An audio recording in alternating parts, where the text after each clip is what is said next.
হয়েছে। So all the best for to the team for what's to come. জি, এটাতে কি শেখা যাবে? আমিও এটা দেখবো কালকে, because it's coming on Bongo tomorrow, it's being release tomorrow.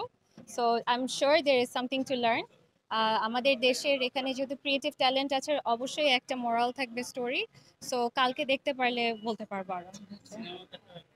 Cinema দেখা হয় কি না? হ্যাঁ, অনেক দেখা হয় সিনেমা। সিনেমা জি। দেখেছেন? আমার জেনারেলি যে এক্সপোজার আপ টু হলিউডে, বাট এটা দেখে যেটা আমি দেখছি যে আমরা ওই লেভেলেরই কাজ করতে পারি। আমাদের দেশে ওই ট্যালেন্ট আছে, ওই ধরনের আমাদের ভিশনও আছে যে আমরা ওই লেভেলেরই কাজ প্রডিউস করতে পারি। সো এটাই আমার একটা জিনিস যেটা আমি দেখলাম যে আসলেই এটাই ওনারা তুলে ধরতে পেরেছেন এবার। জি। তো এই সিরিজ থেকে আসলে সবার কি দেখা উচিত কিনা যারা রয়েছেন আসলে?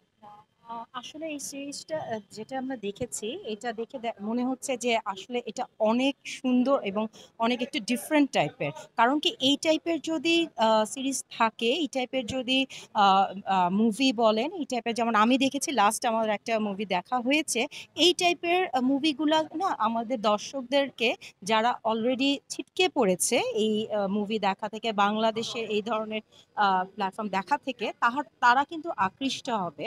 এই ধরনের যদি আমরা মুভি করি, সিরিজ করি, তাহলে তারা কিন্তু আকৃষ্ট হবে, কারণ এগুলা হচ্ছে খুবই, আর কাজটা দেখেও মনে হচ্ছে যে খুবই একটা ট্যালেন্টেড ওয়ার্ক আর কি। ট্রেলার ছিল, কারণ সাসপেন্স আমাদের দেশে এই লেভেলের ট্যালেন্টকে এভাবে প্রজেক্ট করা স্ক্রিনে, এই ক্রিয়েটিভ ভিশনটা যার আছে, এটা actually I would say it's very commendable work. Almost যে অন্যান্য